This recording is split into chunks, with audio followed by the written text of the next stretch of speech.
Hall of Fame, here's Booker T and Brad Gilmore.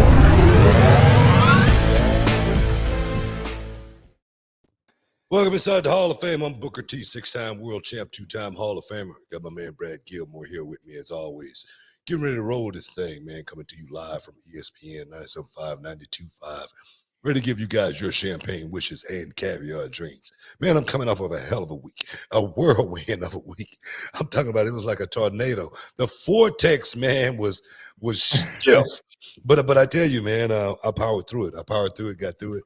And I'm here today to talk about it, coming off of a hell of a pay-per-view, Halloween Havoc, NXT Halloween Havoc. What a night, what a fight, as well as I'm getting ready to head out of here and get ready to do it all over again, man. But right now, how you doing, dog? How you feel? Hey, Book, I'm doing great. You know, it was a great weekend for me. I got to watch some pro wrestling. I got to watch them boys go all the way to the World Series. And, you know, what do they call it? They call it a sweep, right? They swept the Yankees. Yeah. I don't know if you remember all that talk that New York was having for us for what, the last few years? Every time they say, oh, and you know, they're fans. Did you see what the Yankees fans were chanting before game one of the World Series? No. I mean, of the ACLs. When they were still in the divisional series, they're Yankee Stadium, 40,000 strong, saying, we want Houston. We want Houston. They wanted to face us real bad, Book.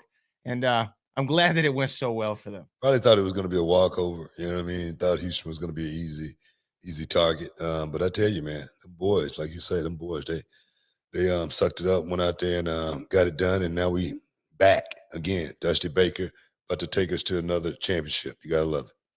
I love Dusty Baker, man.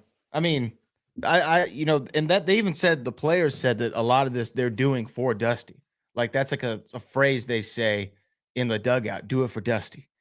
You know, don't do it for me, don't do it for you, do it for Dusty. Hey man, do it. Like I say, you know, unexpected. I didn't expect to see the Astros back. You know, especially after losing so many pieces. You know, we ain't got the Springer Dinger no more. You know what I mean? Correa's gone. Yeah, and them boys still seem to pull it together as a team to go out there and find themselves back with another chance to get another one. You gotta love it, man. You gotta love it. Think about this. Big ups to the Astros because them Rockets. I don't know anybody on the team. All right, them Texans. Just get us a win, please. For God's sake, just do something. You know what I mean? But thank God for the Astros. Yeah. At least we got them, man. Yeah, I mean, it hadn't been a great start for the Rockets or the Texans. Historically, never have a great start. I'm hoping that Lovie Smith, they keep him in there a little bit longer to because you can only do so much with the talent that you're given. We need to bring Bum Phillips back. Bring him back. I know Wade is coaching the Houston XFL team when they come back next year. Bum Phillips still alive? No, I think he's dead. I think rest in peace. I'm assuming. We need to bring him back. Well, you know what?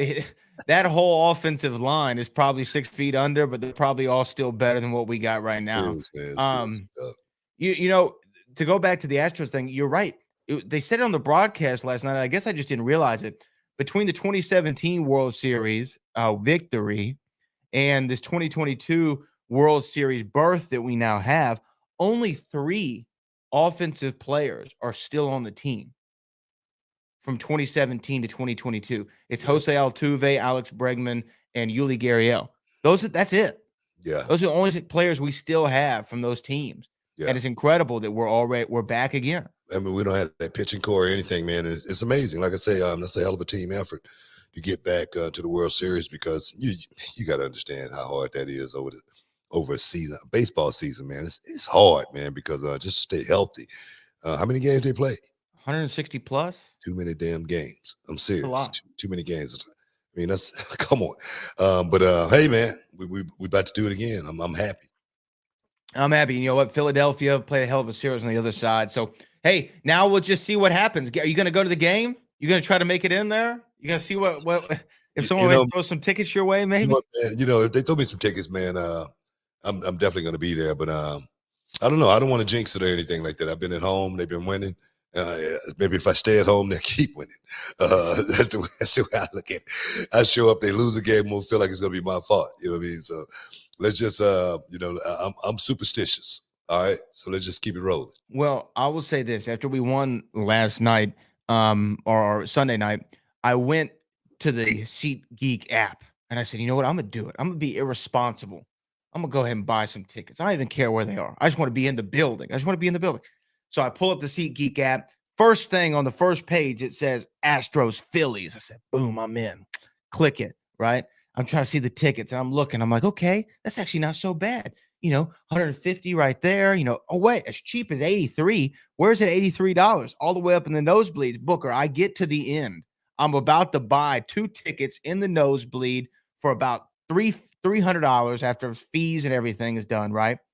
And then I'm like, man, these seem real cheap. And then for World Series tickets, and then right before I clicked confirm, I looked at the date to make sure I'm buying it for the Friday game. And it said Phillies at Astros. And then it said April 2023. And I'm buying them for spring training. You know what I mean? Or opening day. I almost really messed them up. I almost messed up. It was almost a bad day for me. Oh, I'd have been so mad. Man. I'd have been so mad. So messed up, bro. Hey, man. At least you'd have been in there. Yo, but seriously, I put it on SeatGeek. I go to the app. That's the first thing that you can click on. Phillies at Astros. Wow. And what am I supposed to think? They were trying. And I bet you a bunch of people got work. Oh, what do you want to bet? Man. A lot of people got snowed on that one right there. I'm snowed sure. Is the right word. I'm serious, man.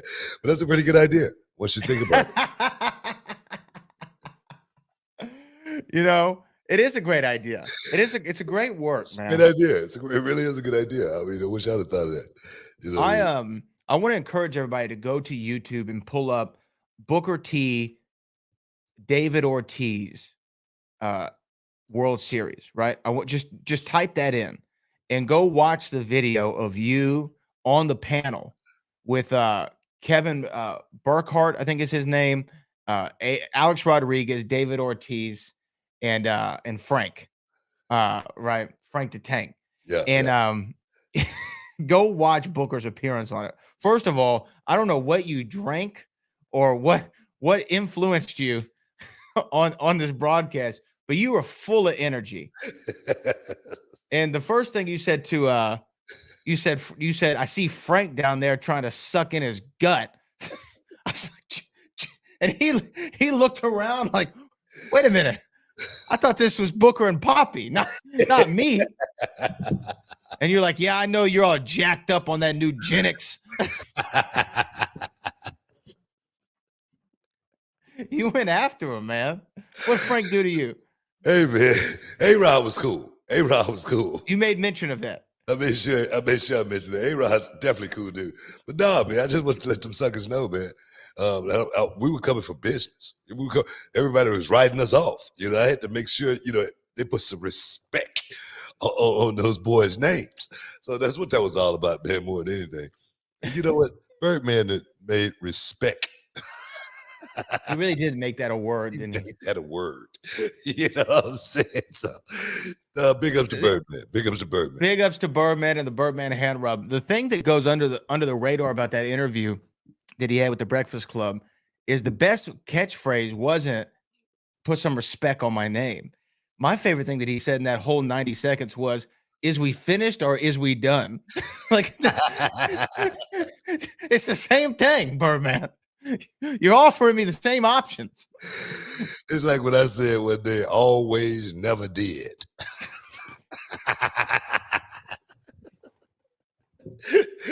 And Shane Helms, he go, always, never did. Sometimes you just got to go with it. You know what I'm saying?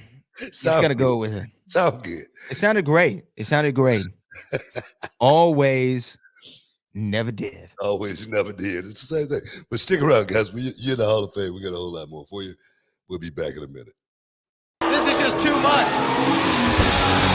Wait a second. Wait just a minute. Hey, there's someone at the door for you. It's the precision tactician. What's ASTROS? What is he doing here? I never thought we'd see Rex again.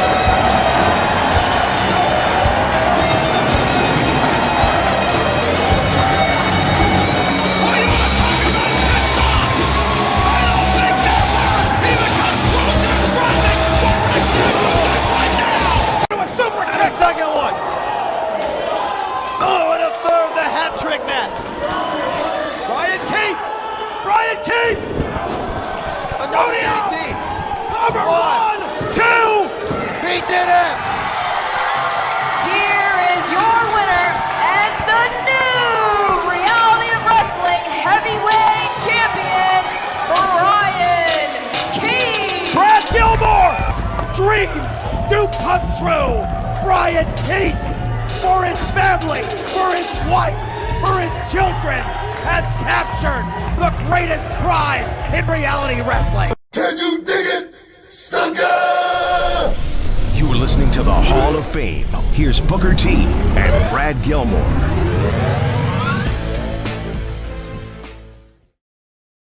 Shup! Welcome back inside the Hall of Fame, guys. There again, man, coming off a huge weekend. Halloween Havoc went down. I don't know, man. I just want to say, man, Halloween Havoc, NXT, what a show, man. Those guys went out there and rocked it. They brought the noise. Everybody from top to bottom. The ladies went out there and brought the noise. They kicked the show off with a ladder match that was just incredible. Finished the show off with a awesome main event. I can't say enough, man. I can't say enough about being a part of the NXT brand. I've been tired like crazy because I've been going all over the place. But I tell you, that 3 hours went by like lightning, bro. It was so quick. Just because the action just kept moving. The show was so fluid from top to bottom. The antics as far as, you know, just say, for instance, the cinematic match, everything, man, it just had a good feel to it. So I just want to say, man, congrats to everybody that made that show happen. And it's been getting, I don't normally see this many reviews on an NXT pay-per-view, but I've been seeing it all over the place as far as how good that show was. So congrats to Shawn Michaels for, you know, pulling the team together and pulling off a hell of a show. Let me ask you that. I have a couple questions about Halloween Havoc and your involvement. First, being down there in NXT and then seeing a show like Halloween Havoc, and as great as it was, does it make you more optimistic for the future of not only the WWE but pro wrestling in general, being around the young talent that's quite literally going to be the next, you know, mega stars of this industry? Does it make you optimistic? Yeah, I mean, seeing it up close and personal like this, yeah, it does. As well as being able to, you know, get hands-on and work with the talent up close and personal. Talk about those little bitty things. Always talk about the what not to do's, and to be able to work with these guys. And I'm sure they're getting great coaching. I'm sure they're getting great teaching. But for me to be able to just add just a little bit to, you know, their game plan, their repertoire, it's awesome. It really is. So for me, I'm in the perfect place just watching it happen before my very eyes when I do give a little piece of advice. Like, just say, for instance, talking to Roxanne, she was on film study about, 3 weeks, a month ago, and she did something. And I told her, Roxanne, don't do that ever again. Everybody on the roster, everybody want to do that. Don't do it. Something very, very simple. And she did exactly what I told her to do. And then when I saw it, I go, oh man, it was perfect. It was just perfect. So for me, when I see that, it makes me feel a certain way as far as, man, the future is safe as far as the wrestling business go. And like I say, the talent that you see on television, it's more talent hanging out in the back than you see on the roster. Seriously, it's amazing. It's incredible. I know you were telling me that there's like 100+ talent down there. Learning who we haven't even seen yet. Yeah, 100+ talent we haven't even seen. Yeah. And let me ask you, just because I'm more curious and I haven't. As far as you said, big ups to Shawn Michaels for putting the show together. Does he come to you and Vic at all and say, hey, I want to make sure that we do this, and this on commentary, or is he kind of laid back about it and you and Vic are tasked with that responsibility? I mean, Shawn, he's not like, hey guys, I need you to do this, I need you to do that. No, it's not like that at all. But he have given, like input for me. I'm just not getting back, just starting again. I'm just not getting my feet wet. So encouragement, I think, is what Shawn has done for me more than anything. Look, man, you was good tonight, but hey man, let's see if we can work on this next week. You know what I mean? And which for me It's just constructive criticism. I know I need to know everybody's names, and I got to make sure it's just like, say, for instance, I said Shotzi Blackheart, which was a mistake. Well, she's Okay, just Shotzi. because she's just Shotzi. Oh, You know what I yeah, mean? yeah. So it's little bitty things like that I need to be conscious of, and the only way I can be conscious of it is I do my due diligence and study and make sure, not to try to make those same mistakes. Right, but half of that is almost to be expected because you got the call to go on NXT like what, the week before, a couple weeks Yeah, before? yeah. Like I said, I didn't Yeah. know. I mean, of course, I knew Shotzi. And I knew they had changed her name to Shotzi and took the black card off. But that's just what I'm used to. You know what I mean? So it was a honest mistake, and somebody pointed it out on Twitter. Oh, well, yeah. Well, Of course, no. On Twitter? I'm serious. I was looking at the comments, and somebody said, that had to be an honest mistake. You know what I mean? Which it was. So yeah. I don't, and that's what's really, really good about my role right now. I don't want to tend to think that I know everybody. I don't want to come in acting like I know everybody like that. You know what I mean? And if I make a mistake, there again, it's an honest mistake. Yeah. But Halloween Havoc beginning to end was great. I did it. Normally, I'm not like a huge fan of the cinematic stuff. I think like it has to be done right in order for me to buy in. And the fact that it was Halloween Havoc, that show kind of lent it to allow that cinematic, mentality to it. Yeah. And shout out to Mandy Rose, who's on such a phenomenal run. And I know, by the way, condolences to her. I know she just lost her brother untimely. And to be able to come back and do a big show like this and put on a big performance.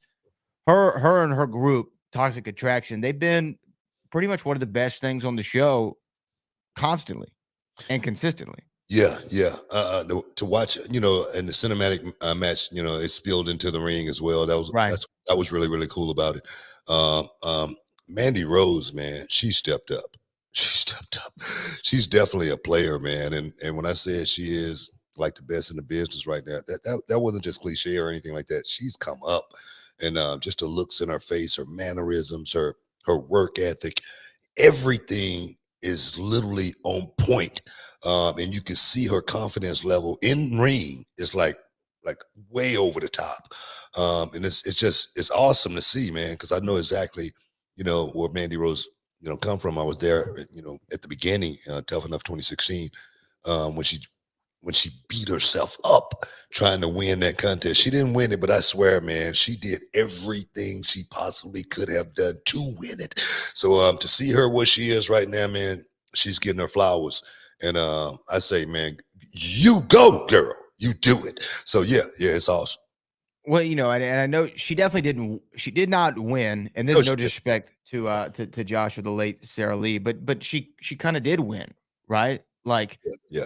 In the fact of, I remember we used to do on the old show a breakdown of every episode of Tough Enough. Do you remember? We would have the person who just got eliminated, they'd come on the show and we talked to him about it. And she came on the show, and I remember you saying, man, Mandy, or Amanda was what she was going by at the time, this is just a beginning for you. I see you on Total Divas. I see titles in your future, this, that, and the other. And it was like 6 months later, there she is on Total Divas. And now fast forward to NXT. She's had this great hellacious title run, and she's been the women's champion over there. And I think taking that step back for her and going back to NXT, it was the right thing to do for me. It definitely was. I mean, maybe she got the call up too soon. Maybe she didn't, just totally feel it properly. I mean, and to be able to just take that step back, almost like a reset, I think it did wonders for her. This group, Toxic Attraction, definitely giving those two girls the rub as well. So I'm loving it, man. It's definitely a hot act, and it's definitely hard to follow. Do you think Halloween Havoc lived up to the name? Because, I mean, again, Halloween Havoc, the show back in WCW, that was one of the quintessential WCW shows. Do you think this one lived up to the name Halloween Havoc? I think so, man. I really do. Think about it for a second. I come from that school, the old school, WCW. And Halloween Havoc was always that marquee event, where a lot of times I got a chance to go out and really, really shine.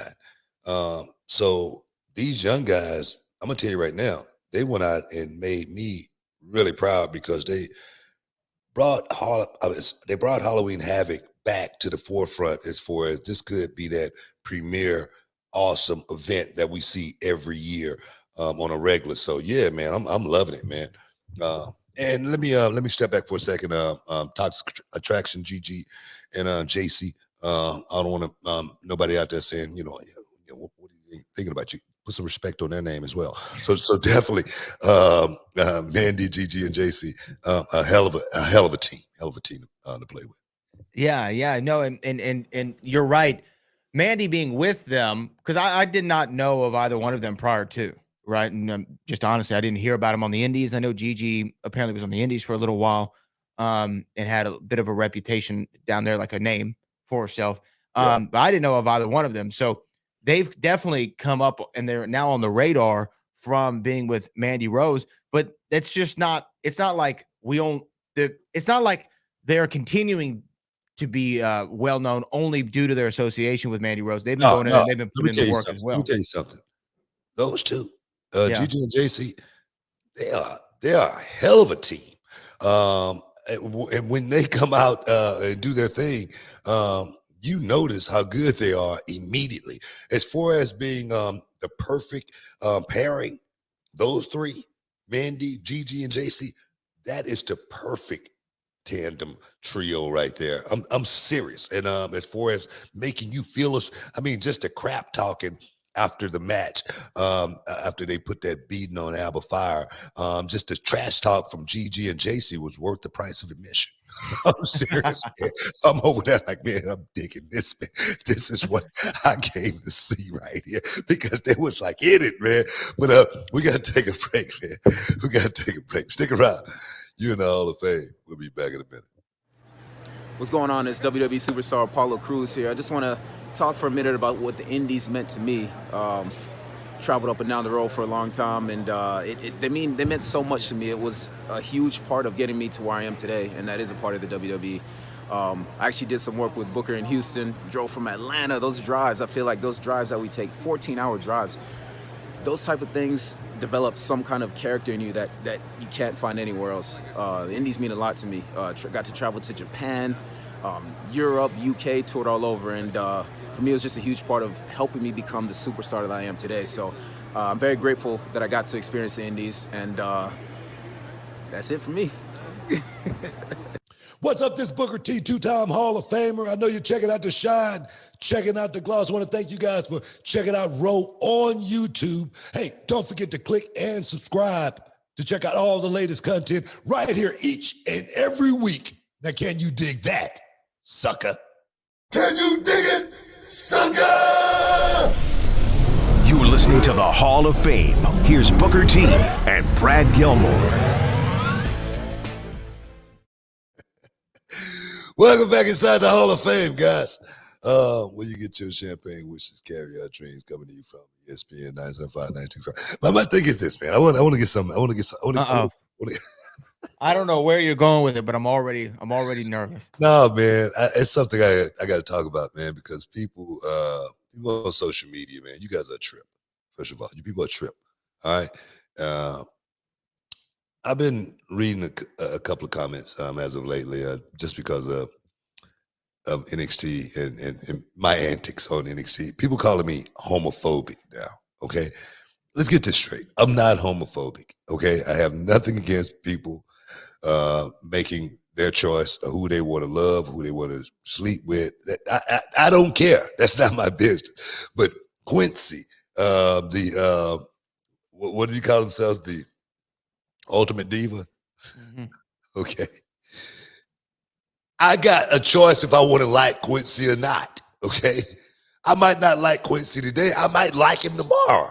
Okay. Quincy might have to give me a reason to like him. I didn't like Goldust in the beginning. Okay. Me and Goldust turned out to be one of the greatest acts in the history of this business. I don't think I could be homophobic and work with someone like Goldust, okay? I really don't. I think that would be something that I would feel a certain way about it. But I felt nothing but joy working with my friend Goldust. I just want people to know on television, I'm doing my job. And there again, I'm not homophobic. If I don't like Quincy one day, I might like him the next. Then again, I might not like him at all. But that's my choice more than anything. But it has nothing to do with his choice or the character that he's playing or anything like that. The super diva. Super What diva. it is. Yeah, Super yes. diva, Quincy diva. Elliott. Yeah. Yeah, I mean, look, I mean, I haven't seen that accusation. Well, you know, he was dancing and I go, oh, yuck. You know what I mean? Something like that. You know what I mean? If I see any man like that doing that, I'll probably do the same thing. You know what I mean? So let's not get it twisted or anything like that. I do not want people to think for 1 second, I don't need anybody out there promoting for 1 second that Booker T is homophobic. I'm saying it right now. Okay? I'm not. I know a lot of people that, you know, make that choice to, you know, be with, love whoever they want to love, and I have nothing to do with it. I mean, I have no problem with it, but I just don't want people labeling me as that, because that's something that could catch on fire. People can start really thinking that way, and I just want to put it out here myself, personally, to you guys, face to face, that's not me at all, and it never will be. I mean, have you had any combos with Quincy? Does he? I've talked to Quincy. I mean, I'm gonna be on top of you know, Quincy's career as far as what he's doing right and what he's doing wrong as well. But I'm not gonna cater to the fans who perhaps are LGBTQ, and I go out acting in a certain way just for them because of, that's not gonna happen. Okay, that's not gonna happen. I treat everybody the same way, pretty much. If I like them, I like them. If I don't like them, I don't like them. But it has nothing to do with their sexuality or their race or anything like that. So get that out of your minds, okay? So anybody that's thinking that way, you're thinking that way for a certain reason. It's a certain agenda, the reason why you're thinking that way, because I don't formulate those thoughts in my head ever when I'm doing my job or just in my regular everyday life. When I see a person on the street, that's just not me. Yeah, I mean, I've been around you now for about a decade, and that is not something that I would ever think to call you. I don't think you've ever heard me once degrade someone who was LGBTQ or anything of the sort. Not once. And you've known me for many years. And the thing is, nobody's going to say Booker T has ever been, you know, on the side of, you know, treating people a certain way because of their race or religion or their gender or whatever. You know what I mean? That's just not me. So all you guys that's people that's out there, you know, making those claims, you need to check yourself before you start trying to check me. Yeah, 100%. You're trying to fish where there are no fish, right? It's dry. It's dry. Yeah, I mean, and the thing is this too, like, if I can attest to this. Like I said, I've known you for years. You've never said anything like that. And if you had, I'd be like, Book, it's not all right. You know what I mean? And I would hope so. Yeah. And the thing is, like, people, it's okay to have an accountability culture. Like, that's okay. But to have a overcritical culture and to look into everything. Like, for instance, if you want to talk about somebody who's against, like what Kanye West has been doing the last couple of weeks, like, that's crazy. Like, he's telling you what he is and what he's all about. And he didn't have anybody to check him, obviously, on his comments. He even name dropped our boy Peter Rosenberg in one of his rants. Kanye did. Yeah. Wow. And you know what? Like, that is something that you can go on Twitter and act against, right? Like, we can criticize that kind of comments, but don't try to bring in old BT, the 2-time Hall of Famer, the 35-time wrestling champion, the proprietor of Reality of Wrestling. Don't do that. It's crazy, man. But I just want to get that out there. I just want to make sure we cleared the air on that, because I seen a few comments, you know, Booker T's homophobia really came out when Quincy Elliott came out on the show tonight. And I'm like, man, this is really ridiculous that's what people's minds are, and that's what they're thinking when I comment about Quincy. And not once have I I think I commented on him other than, this might not be my cup of tea. Okay. When do you have to like everything? That's what I'm saying. I'm not going to like everything. No one is. It's a lot of stuff that I'm just not going to like. And it's not, but like I say, it's not going to be for any reason other than, I'm creating a show and making you guys feel a certain way. And hopefully I'm not disrespecting you, making you feel a certain way from a mean-spirited standpoint. Let's just say that, for lack of a better word. Well, also, and I will say, Booker T, the person, and Booker T, the on-air persona, they are very close, as we all are very close to ourselves. But you're also trying to entertain on television. Yeah. I mean, last I checked, like it's kind of part of the job is to entertain on television, right? Yeah. I would think. I would think. And can I actually say something? When you were on commentary the last time on Raw, and you would do all the digs at Jason Jordan, right? Yeah. Back of the line, kid, or this guy sucks, or whatever you would say about him, right? Yeah. Do you know what that did? That got people on Jason Jordan's side and actually helped get him over quicker. I think so. So just for anybody out there, who's wondering, there also could be a positive, right, that comes out of going on television and I mean, and you're just saying Yuck wasn't a big hating moment. Well, let's not even pretend like it was a hating for a second. I might be doing an angle with Quincy Elliott sometime in the future, right? And hopefully, I could help give this kid the rub and put him in a better place. But I'm not doing that for the sake to make the LGBTQ community feel better. Okay, I'm not doing it for those reasons. I'm doing it because it's a show, and that's what we do. Okay, so like you say, don't think when I'm out there doing commentary, I'm doing nothing but my job, and that is to entertain you people and hopefully make you feel a certain way. And if you feel, a certain way enough to, hit me on Twitter, I did my job. Okay, there you go. No, I'm serious. I did my job, but I just want people to know that I have no malicious will intent towards anyone in the LGBTQ community. I just want to put that out there. Yeah, and you know what? I'm excited to see the evolution of Quincy Elliott to see where it goes. And LGBTQ, I just figured out how to say all those letters together. Congratulations. Booker's preparing the statement. He's like, okay, don't mess it up. It's 4 letters, 5 letters. What order? No. Again, these are jokes, guys. These are jokes. LGBTQ. Yeah, these are jokes. Don't get hot. Don't get hot at us, man. Well, I do think it was funny. He came out on that scooter. Yeah, no, man. Everything he does is funny. It's just, I mean, it's a spot on the show for. It's a spot on the show for it. Yeah, it really is. So for me, I just didn't want to get caught up in the weeds, and I didn't want people to still continue to perpetuate lies that Booker T is any way, shape, form homophobic. I'm not. All right, man. I'm getting my words together tonight, man. I don't know why. It seems like I'm on point. You are. You're firing all cylinders. For an old timer, you're doing pretty good. Been taking my Prevagen. Your Centrum Plus too. Freaking muscles, everything, man. Everything to get the brain going, man. It's nuts. Hey, man, we gotta take another break. What we talking about? We got a whole lot to talk about. We do.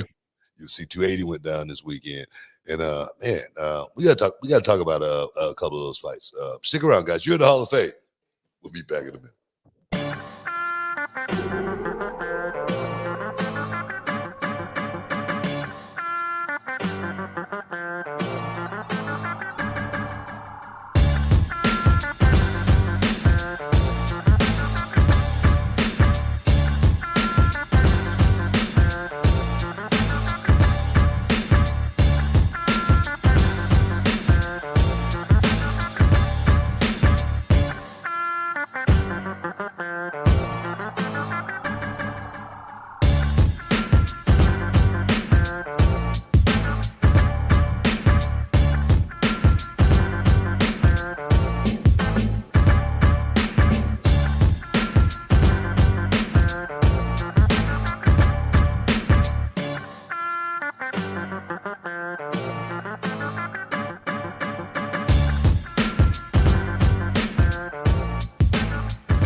Welcome back inside the Hall of Fame, guys.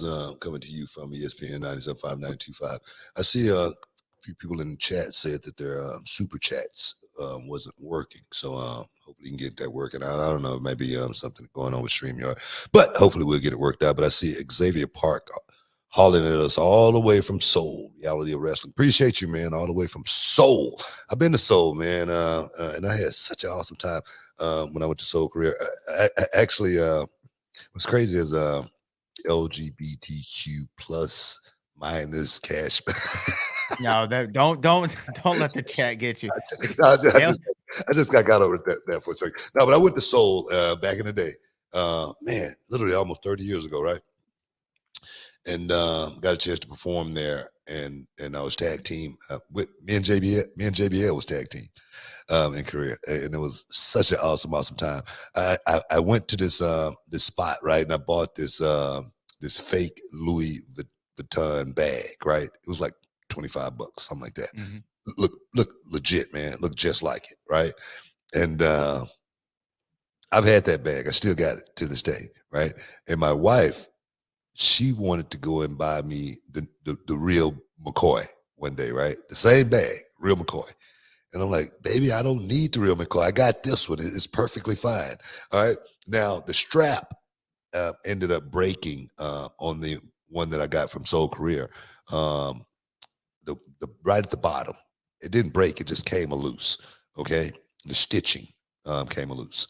And so I was a little hot about that. But Charmel bought me the new bag. And within, I don't know, a few years, the new bag broke in the exact same spot. Wow. So what I'm saying here is the bag I paid $25 for, is the quality is just as good as the bag that Charmel paid $3,000 for. Unbelievable, right? Unbelievable that a Better. bag cost $3,000. Maybe even better quality. Yeah. I think it was better quality. It probably lasted you a little bit longer. And Charmel, we was in Vegas not too long ago, and Charmel was like, "Baby, are you?" No, she said, "Baby, I'm out, and man, I just saw this beautiful purse, man. I wanted to get it, and like, baby, get it. You know what I mean? What are you talking about? Just get the purse, And she's like, I'll see. Next thing you know, she's coming back into the room, right? I say, let me see the bag. She goes, I didn't get it. I thought, I just changed my mind on it, and I'm like, baby, get the bag. What are you talking about? I mean, you deserve it. Splurge a little bit. She said, sure, baby. I'm like, yeah, what are you talking about? So she leaves the hotel. She goes back to get the bag. And then she comes back to the hotel room, right? And I say, what a bag is? She go, well, they're going to ship it to the house. So I'm like, damn, this must be a big bag. You know what I mean? For them to have to ship it, and then the bag finally came to the house, right? And it was about this big, and it was $5,000. Oh my gosh. Almost lost my damn mind. I'm like, baby, do they have a refund on that? Can I send this one back? Do they have an exchange policy? 30 days, right? 30 days? I knew you had to go somewhere with a lot of money being spent. Oh my God, man. Ridiculous. Ridiculous. You know what, man? Like right here. Look. This I got this watch. It says Rolex on it. I got that thing from China. You know what I mean? And you know what's good about it? Is if I lose it, I can buy another one. That's the best part. If it breaks, I can buy another one. If I lose a little $5,000 bag, I'm never getting over it. Oh man, that's crazy, man. Hey, you brought up JBL. I wanted to ask you real quick.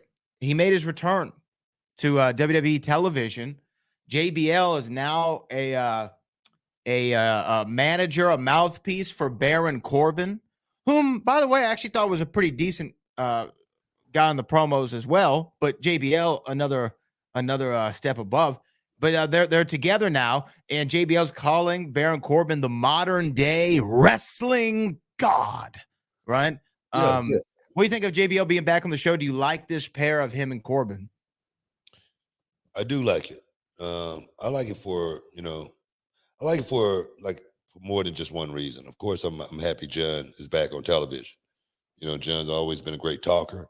He's always been a great businessman. He's always known how to go out there and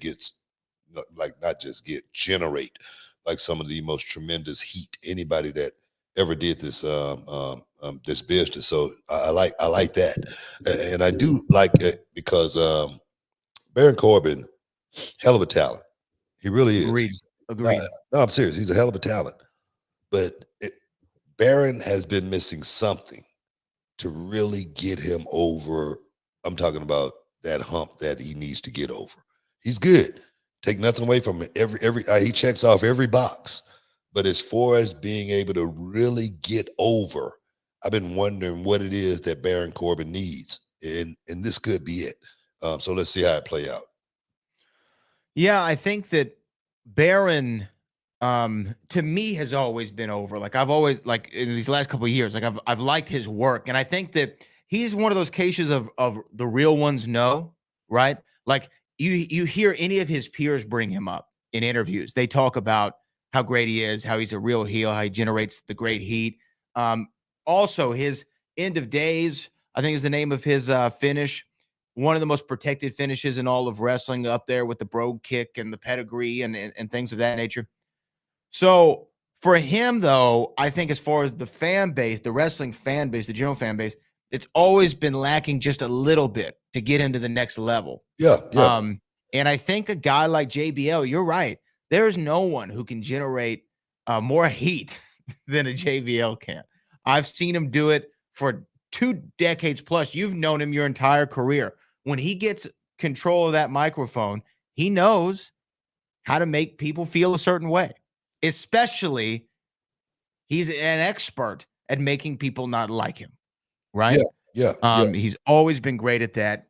I remember when he was doing his run as WWE champion on SmackDown, I could not stand that man. I could not stand him. And so for those reasons, I love the pairing. I would have never thought of it. I don't know what writer said, hey, what if we could put JBL and Baron together?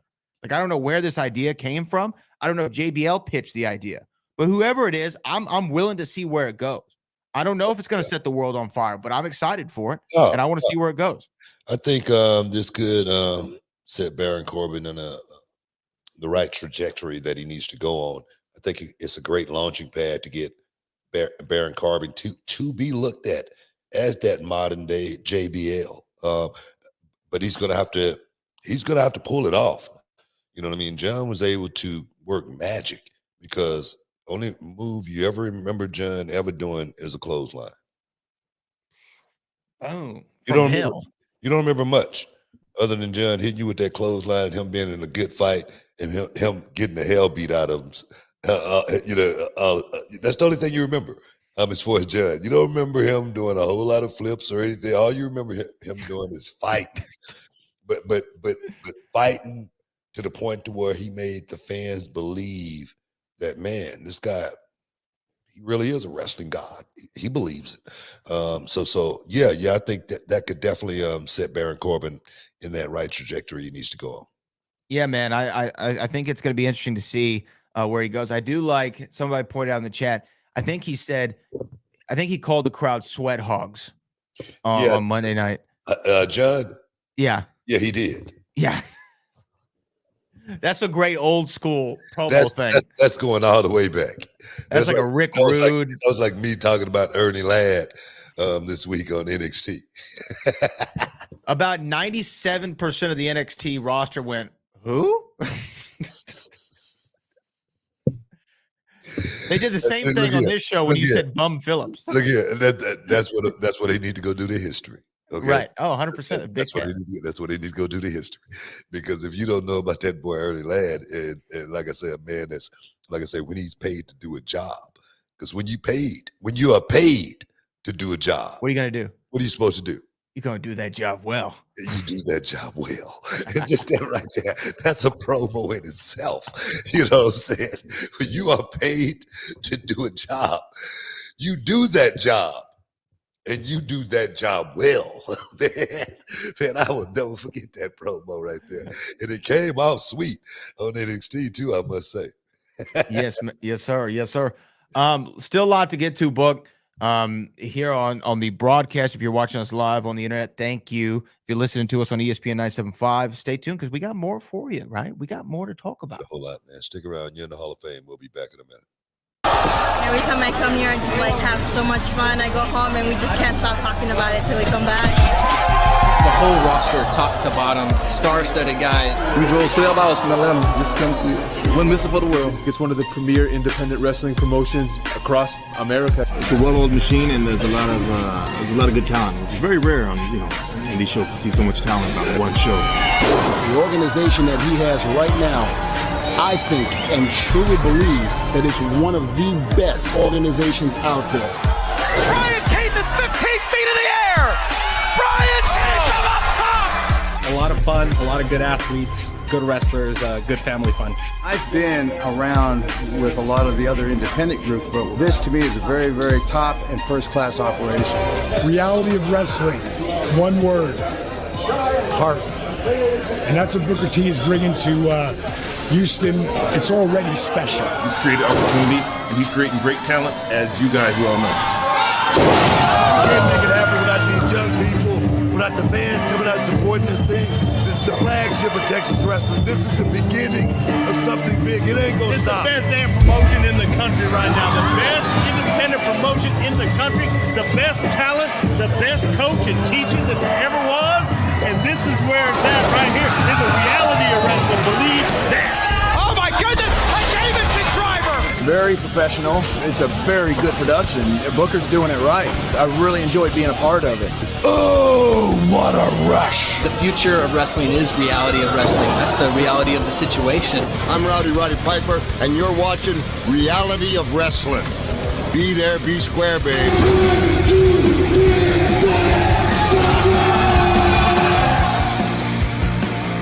Can you dig it, sucker? You are listening to the Hall of Fame. Here's Booker T and Brad Gilmore.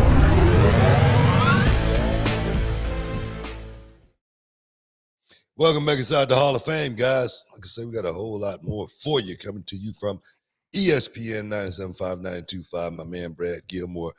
Where we going, man? Where we going? What we talking about? There is a lot to get into, and I don't mean to go in any somber way, but I do think that we should also, and I'm sure you've already done this, but I just want to say it here. I want to extend my sympathies to Kevin Nash and his family for a tragic loss of their son.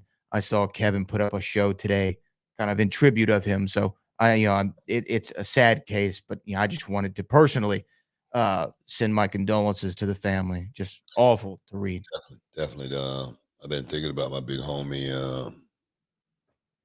One of those things too, you don't want to, you got to give people their space, in this time right now, But I'm definitely thinking about my man because I can only imagine what he's going through right now, losing his son at such a young age as well. So my heart go out to my man. Yeah, 100%. I wanted though to ask, Book.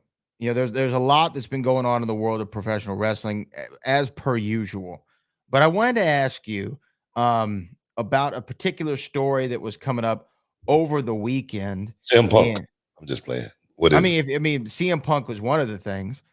Of course.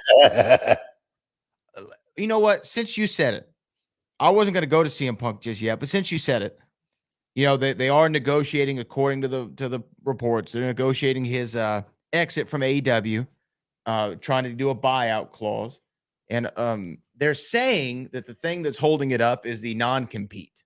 That CM Punk has an issue with the non-compete clause, meaning if he were to be bought out of his contract, they would still want him to honor a non-compete of an undisclosed amount of time, meaning he couldn't go to any other major wrestling company, i.e. WWE.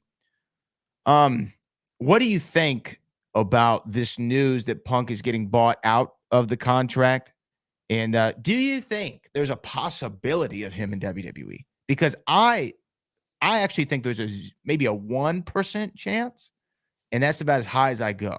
But I just want to know your expert opinion. It's always a chance, but I don't think it's a big chance or anything like that we see CM Punk back in WWE. I don't think CM Punk wants to go back to WWE. I mean, CM Punk has made it perfectly clear ever since he's shown up in AEW what he feels and what he thinks about WWE and everything in it. I don't think that feeling is going to change or anything like that. As well as we see the turmoil in AEW right now. And all of it surrounds CM Punk. Every bit of it. No matter what, no matter how people can say Hangman Page started it, this, that, whatnot, and the other, but that's like little kids, you know what I mean? Where he hit me, you know what I mean? When you hit me first, one of those type of things. Okay. I think we're past that. So from a business standpoint, I don't see CM Punk back in WWE. That's just my opinion. I could be wrong. But I don't see that. I don't think it's going to happen either. Because you know who he is now, and I can't believe I'm making this comparison, and maybe it's an unfair one, but he's almost a little bit like an Antonio Brown. Only in this regard of as talented as he is, right? CM Punk, as much of a draw as he can be, and in addition he can be to a roster. It seems as though his attitude and his overall disposition isn't worth bringing into a locker room at this point. And the reason I say that is because AEW is buying him out of his contract. Allegedly. Allegedly. And we'll see if that really comes to pass. But if the rumors are true and he is bought out, it would be for that reason. That no matter how much talent you are, no matter how many matches you can deliver at a high quality or eyes you can get on a product or promos you can deliver, the turmoil that your mere presence costs the locker room isn't worth our investment any longer. And to me, if that's true, I know we're operating under a hypothetical situation. That's got to be a major blow to CM Punk as a man. And to say, wow, even as good as I am or I proclaim to be, people still don't want me. And I would hope that Punk would, internally look and see at this situation, hindsight being 2020, and say, how could I have handled this better? And what can I do moving forward to ensure things like this doesn't happen? Because if his excuse is, well, I work with children who aren't as mature as me, well, then Draymond, be the leader that you claim to be. CM Punk said he was a locker room leader, right? Those were the words that came out of his mouth. I'm here to help the young guys. Yeah, that's what Draymond said. Then he punched Jordan Poole in the face, right? And guess what? Draymond got suspended and Jordan Poole got $160 million. Who won that fight? But going back to it, I think that CM Punk, if this is the end of him in wrestling, it's a sad way for him to go out, of a guy who could have had a surefire Hall of Fame, legendary, multi-WrestleMania main event run. That turns out that he's his own worst enemy. Well, everything that happened in WWE, as far as, the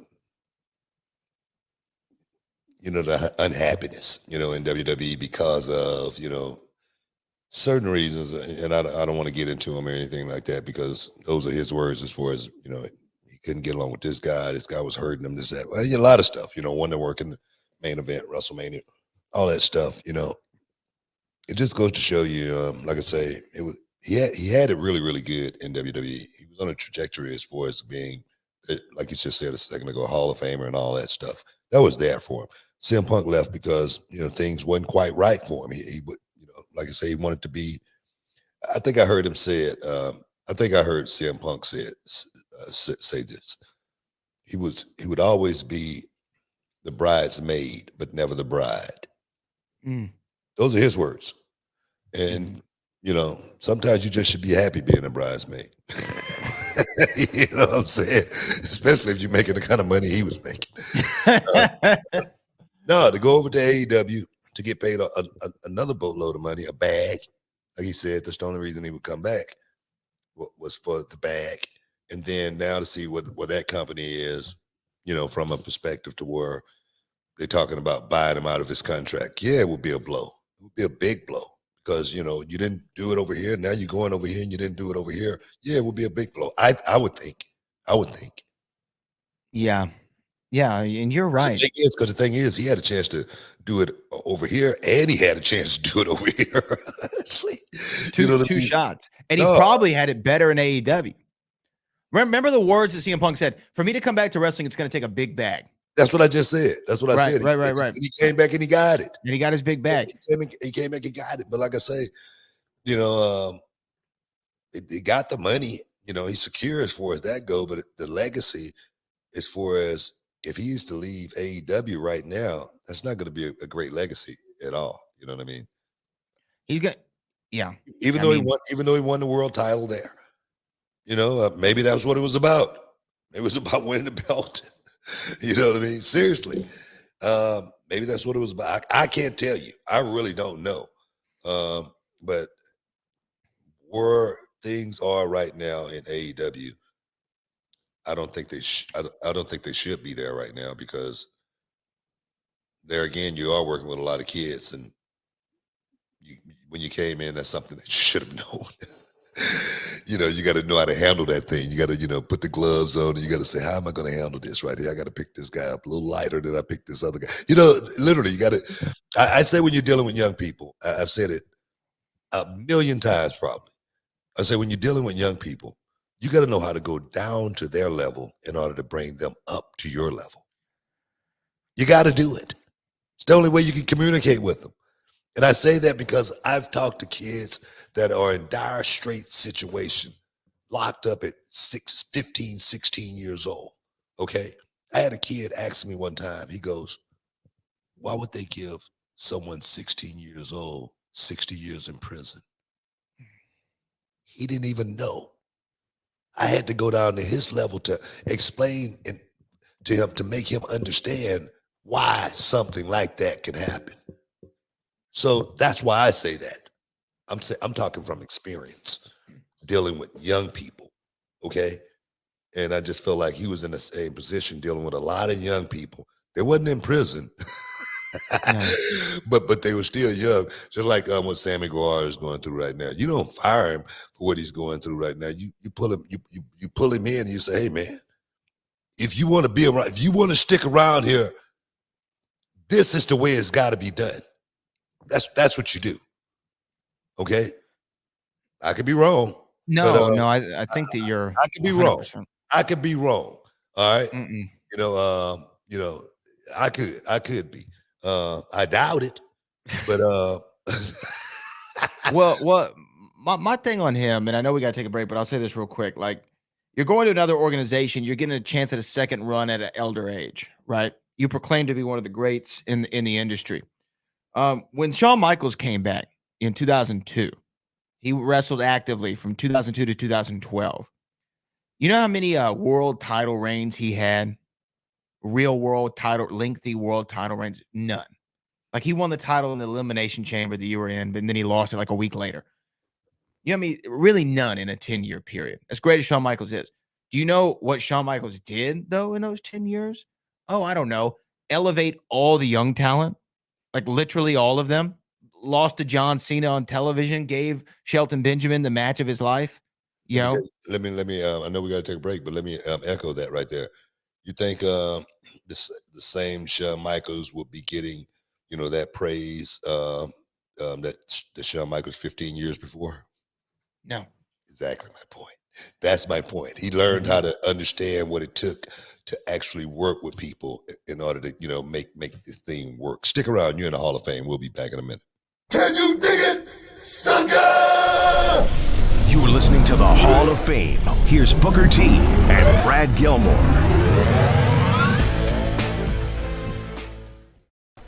Hey guys, this is Booker T, 6-time world champ and 2-time WWE Hall of Famer, inviting you to check out the official podcast feed of the Booker T Roast. Episodes of the Roast will be debuting the month of October, and they are guaranteed to be good. Subscribe and follow the feed now on your favorite podcast app and leave a rating and review.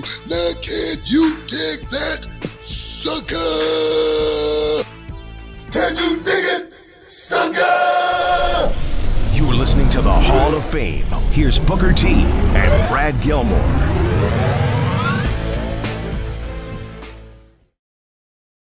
Chup! Welcome back inside the Hall of Fame, guys. Just chopping it up a little bit of some. I got that peppered steak on right now. Sounds good. And it smells good. The house just, smells good. I'm just saying.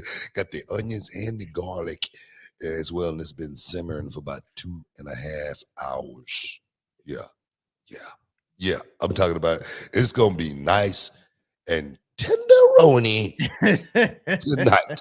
I just want to put that out there. I hope you find the tenderoni that's right for you, Book. I have to use tenderoni on NXT one time. I'll do sometime this week. Tenderoni. I gotta say it like that too. You can't just say tenderoni. You gotta go up with the hot and then bring it down. You know what I mean? So yeah. I always think of obviously Bobby Brown and did you ever watch Steve Harvey's show back in the day? Yeah, heck yeah. With him and Cedric and everybody. He always called him a tenderoni. Tenderoni. You know, we're talking about longevity that Shawn Michaels had in his second run. The other week we were talking about Sting and just the crazy run that he's had in his career. I mean, one of the great all-time careers, right? Is Sting, Steve Borden. There was a funny story, and I just wanted to get your reaction to it because you worked with Vince McMahon obviously for a very long time, and I just kind of want to know if this sounds like something that he would actually say. Road Dogg did an interview, and they asked him about the match that Sting and Triple H had at WrestleMania, where Triple H went over. And they asked Road Dogg, about DX and NWO's involvement. And then they asked him why Triple H got the win and not Sting. Because a lot of the fans, we thought this Sting's first match in WWE, obviously he's going to win, and he lost with a sledgehammer to the face and then shook Triple H's hand afterward. But the question was why. And Road Dogg said, well, we were setting up Rock and Triple H for the following year. Okay, I can live with that. But then he said that when they were leading up to the angle and they were bringing Sting in, Vince turned to Road Dogg. And I'm paraphrasing here, but he turned to Road Dogg before Sting's about to make his debut at Survivor Series and says, you think this guy's over? Is anybody going to know who he is? And Road Dogg said Vince was as serious as he possibly could be. And he says, because Vince doesn't watch anything else. He doesn't know anything outside of WWE. And Vince was really worried that if they were going to react to Sting or not, and if anybody would know who he was. Hey, man. I can believe that. Was he that I guess my point is, was he that locked in, Vince, like where it was WWE all the time? I'm sure any conversation you had with him revolved around the show.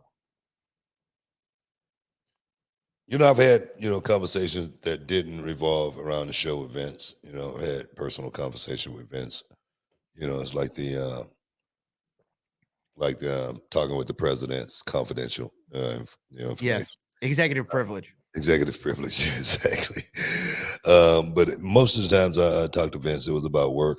And I'm sure Vince was laser focused, locked in on what was going on with the WWE and the WWE only. I don't think he had any outside interest in thinking about any other wrestling companies other than, you got to understand it had been how many years removed since, the company had been bought out and Sting came in. Sting had been pretty much sitting on the shelf for all that time. Sitting in TNA is sitting on the shelf in most people's estimations. Just because, when I was there for 2 years, people thought I was retired. People didn't know I was still on television every week. And I'm not knocking TNA or anything like that, but they just did not have the viewership, the power, of a WWE back in the day. So I think that may be one of the reasons, Vince thought that way, because it had been, like I say, several years removed since anybody had really ever seen Sting do anything. It was like 14 years at that time. Exactly my point. It's a long time. Yeah. So I'm sure he could have been disconnected from what Sting had done. Like I was just saying on NXT, this world is fickle, man. These fans are fickle. It's about what have you done for me lately. You ever done anything lately? It's hard to, know if you've done anything. Seriously. Going back though to AEW, I just want to ask you that real quick. But did you see what happened with Hangman Adam Page?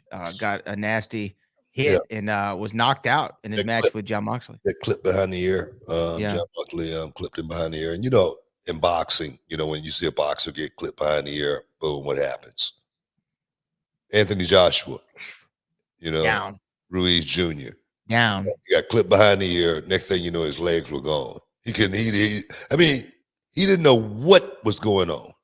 Just from one shot, boom, got clipped behind the ear. Next thing you know, he loses the heavyweight championship. That happens. That happens in matches. You know what I mean? I'm not going to sit here and say John Moxley's reckless or anything like that. That was an accident. Guys going out there and, really trying to work a little snug, maybe even somewhat a little stiff. One thing about taking that inside out bump, man, you got to be going, you got to be moving, as well as that's something you got to talk to, I don't want to get too many secrets away or anything like that. I am like, the Chris Angel of this game. I'm all about protecting the secrets and whatnot. But you got to be, timing has to be in sync when doing that move, because I used to do it all the time. That was one of my favorite moves, to get turned inside out.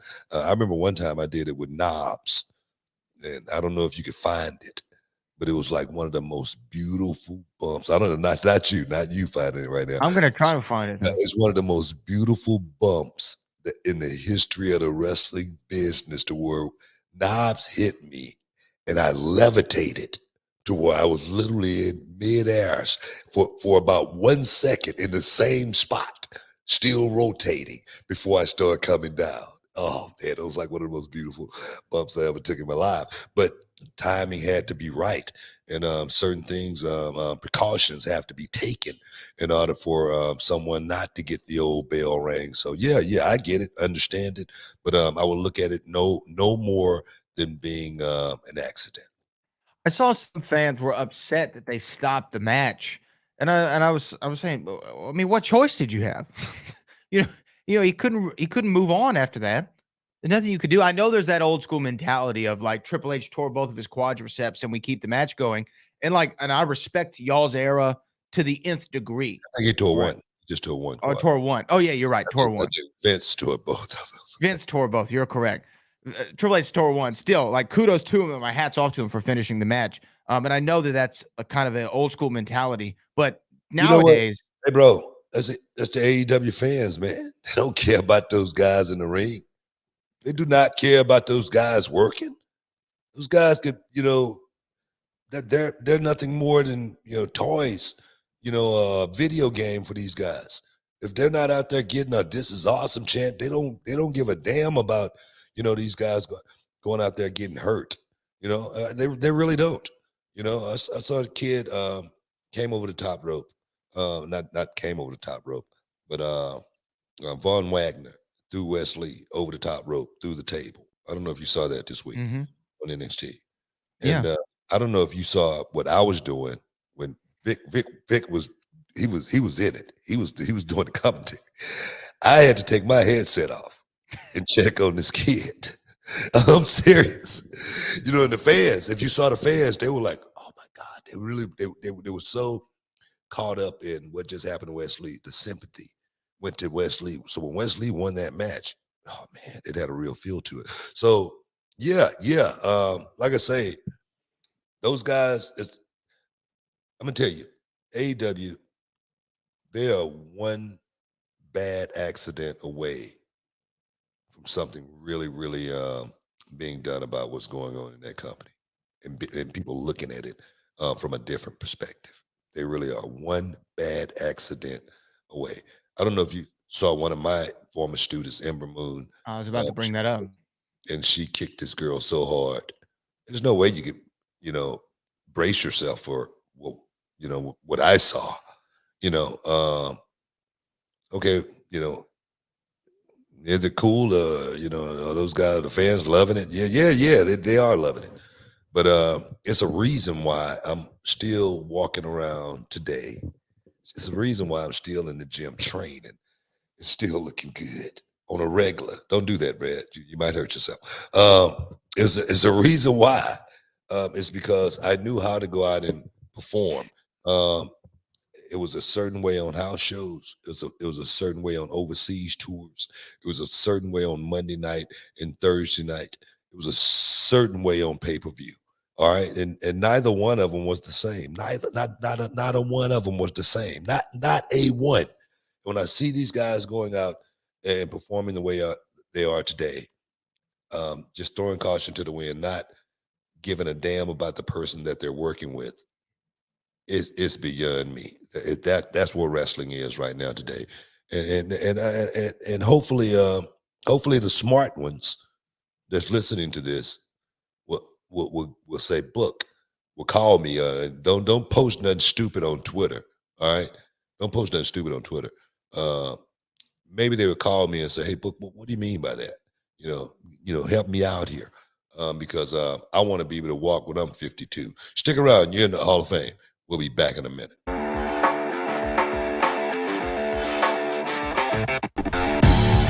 My name is Dan Miller, and I'm trained to be a professional wrestler here at Reality of Wrestling.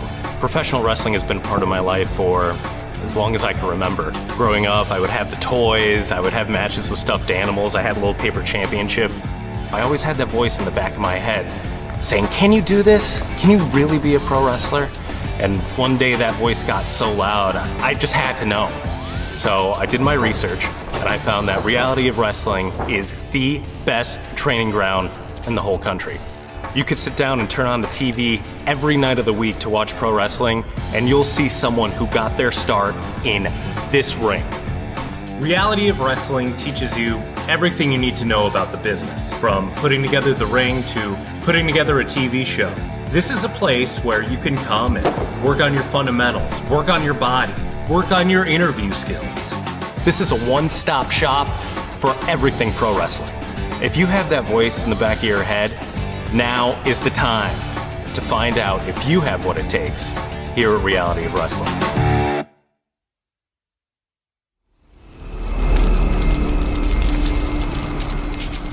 Can you dig it, sucker? Shup! Welcome back inside the Hall of Fame, guys. Getting close to wrapping this thing up, but we still got a little bit more for you, man. Just a little bit. Where we going, man? Where we going? Well, we haven't. This is the last show of the day, but we haven't talked about UFC from this weekend. I know you wanted to get into it. Aljamain Sterling, Islam Makhachev, Charles Oliveira, of course, TJ Dillashaw, Sugar Sean O'Malley. Where you want to go?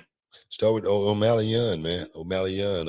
Everybody's talking about how that was perhaps one of the biggest robberies in the history of the UFC. All right. Talk about it. I don't know, man. You tell me. Right now, the consensus are Petr Yan won that fight. And if you scored it for him, I can't.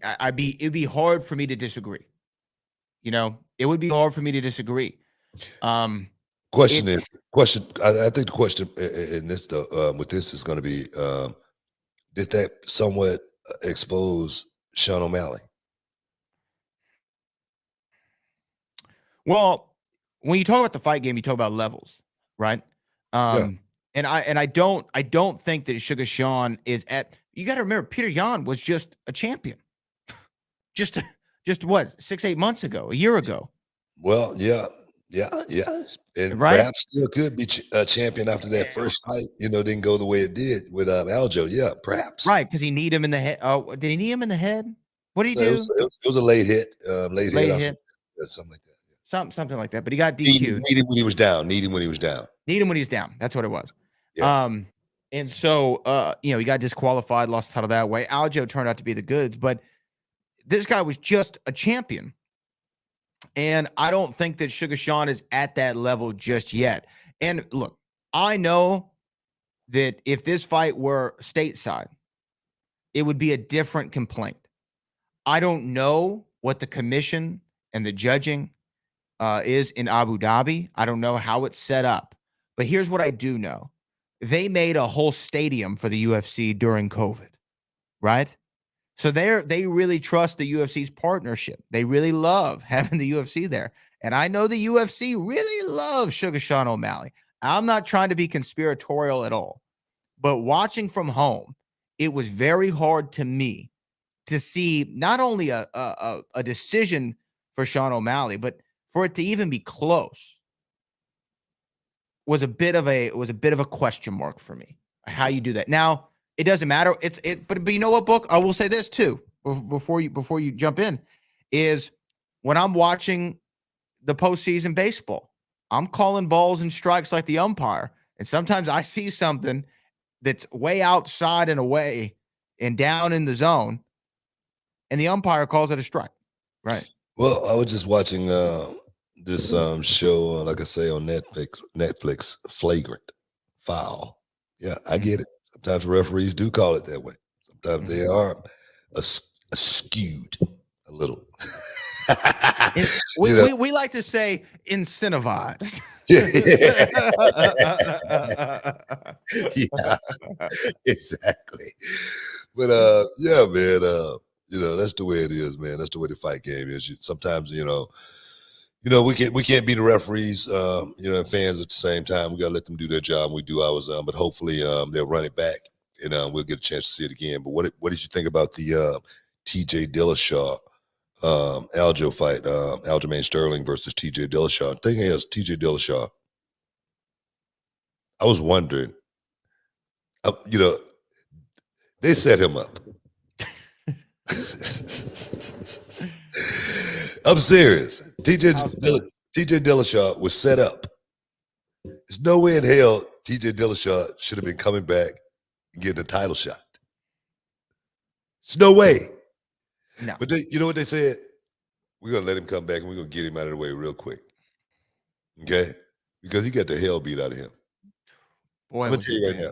Aljamain Sterling beat him up everywhere in that octagon. Every little spot in that octagon, he got beat up. He got hit somewhere in it.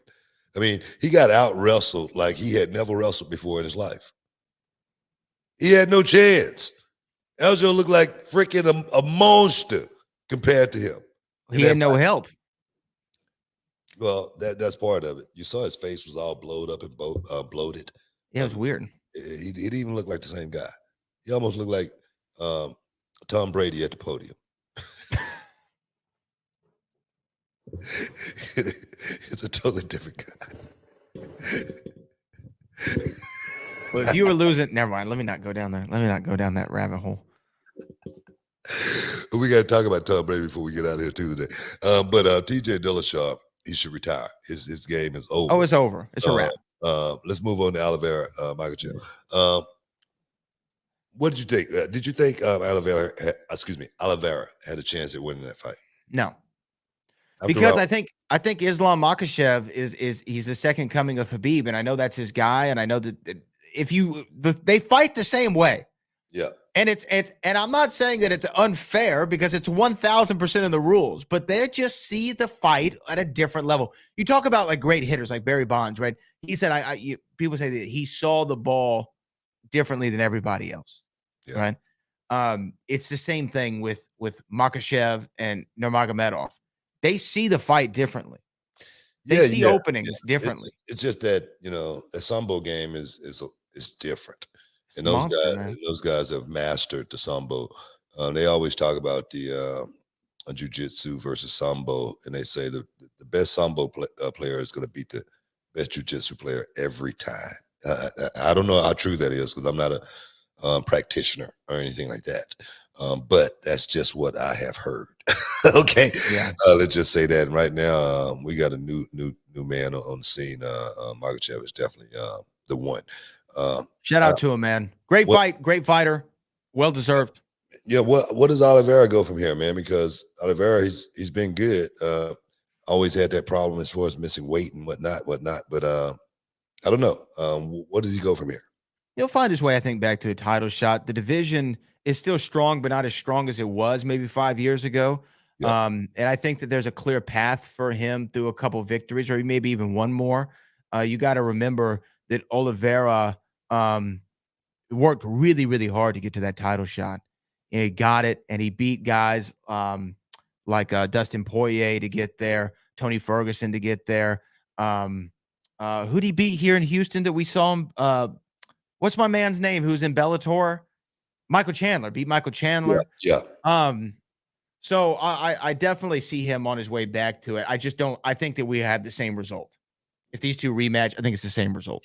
Hey, man. Sometimes some people got your number. Like, how the Astros have the Yankees number. Like, sometimes people just have your number. And there's nothing you could do about it. But what do you want to say about Tom Brady before we get out of here? Yeah, man, we got to get ready to get up out of here. We got a couple of minutes left. Tom Brady's hadn't been doing too well as far as this season goes. After retiring and then unretiring and stepping back inside the the gridiron. I'm gonna tell you right now. I said, didn't I say when that happened? I said Tom Brady was going to retire. I said that, right? Yes. I said Tom Brady is going to retire this year, and then boom, he retired. I was right on the money. I was like, man, I hit that one right on the head. Then Tom Brady said, "Nah, I got one more bank I needs to hit. The one right there, on Hollywood Boulevard. I want to hit that one. You know what I mean?" And that's what he said. And but that's the one time the cops was waiting on him. That's the one time they had the bank surrounded. And what? I love this analogy. Keep going. and Tom Brady walks out and see, man, this is the one. I'm gonna have to, surrender. I'm gonna have to fight my way out. And Tom say, I'm willing to fight my way out. I'm willing to go out in a blaze of glory. And that's what we're seeing. We're seeing Tom Brady go out in a blaze of glory. I said when Tom Brady came back, this was going to be Tom Brady's worst year. I don't know if you remember that. But I said that on this show. I said, this is going to be Tom Brady's worst year. I said, Tom Brady's going to get hit more this year than he's gotten hit in his whole career. And that's exactly what is happening. Tom Brady at the podium yesterday was unrecognizable. He didn't even look like the same guy. His body looked wilted. His smile was not there. His neck even looked like it was a little out of place. I could be wrong, but it's all coming to fruition. Well, Tom Brady should have stayed retired. When your wife is a former Victoria's Secret model and she's worth $400 million and she might be walking out the door, you wouldn't be playing football well either, boy. You're looking for some of that lingerie. That's what you should be looking for. That's what you should be doing, bro.